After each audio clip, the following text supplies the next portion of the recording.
¿Cómo soluciona este y otros problemas? ¿Qué debe hacer México a nivel social en los próximos años? Pues eso vamos a preguntar a uno de los mejores analistas, quien lo conoce muy bien y de primera mano, al politólogo mexicano John Ackerman. John, muchísimas gracias por estar con nosotros. Hablábamos de distintas condiciones de vida que se están dando en México y una de las causas del narcotráfico, que ya está en la raíz, como decís los mexicanos, es sin duda alguna esa desigualdad social que existe, ¿no? El no poder tener una opción a una vida mejor.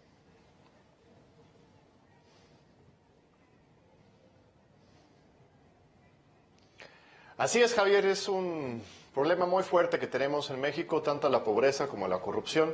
Evidentemente, como bien señalas, el problema no es Trump. Trump es evidentemente una amenaza seria para todos los mexicanos de los dos lados de la frontera.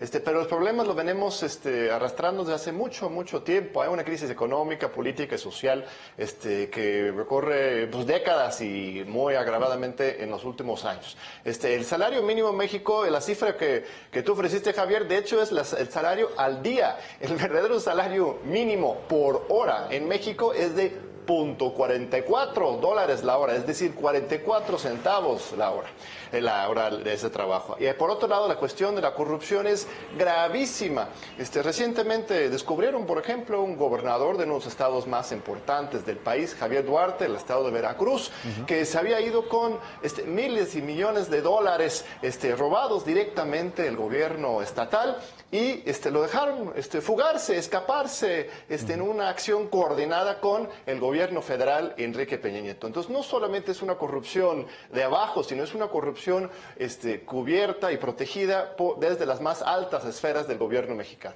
John, hablas de la corrupción como uno de los grandes males, quizás sea uno de los grandes retos a combatir por parte del gobierno, pero también lo es la inseguridad. Tenemos recientes los casos de las desapariciones y también el desastre de Ayotzinapa, ¿no? Son muchos los puntos y los objetivos que tiene que tener el gobierno de Enrique Peña Nieto antes de finalizar el mandato.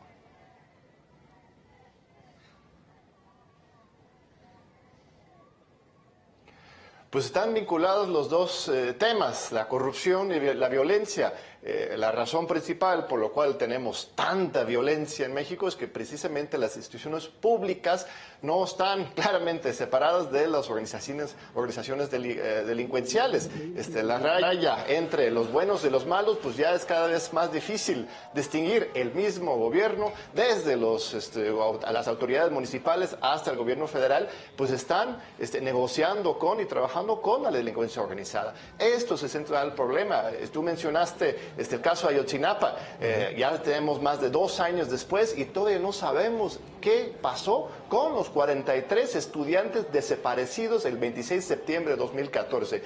Y eso es porque el gobierno mismo federal se ha negado a investigar, por ejemplo, la complicidad de los militares, de la Policía Federal. Quieren echar la culpa todo a los malos narcotraficantes, pero no estamos realmente investigando a fondo. Esto es el problema en todo el país. La violencia y la corrupción van de la mano.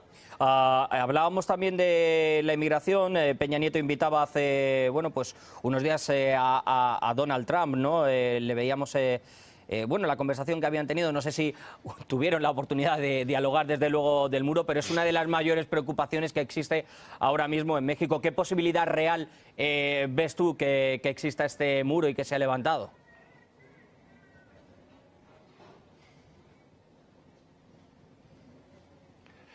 Mira, esa invitación de parte del presidente de México a un candidato presidencial, a Donald Trump, el 31 de agosto de este año, fue realmente muy lamentable y muy repudiado por la población mexicana, porque aquí el presidente de México estaba apoyando a la campaña presidencial de un candidato que se había pronunciado en contra de los mexicanos y en contra de México en su totalidad.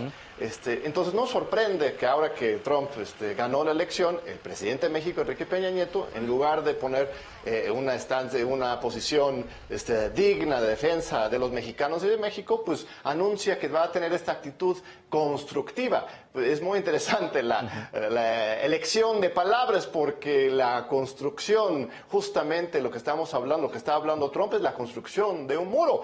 Pareciera que Enrique Peña Nieto estuviera dispuesto a construir juntos con Donald Trump lo que queda del muro, porque ya existe un muro entre México y los Estados Unidos, hay una barrera física y hay muchos muros que se han establecido desde los tiempos de Clinton, de Obama.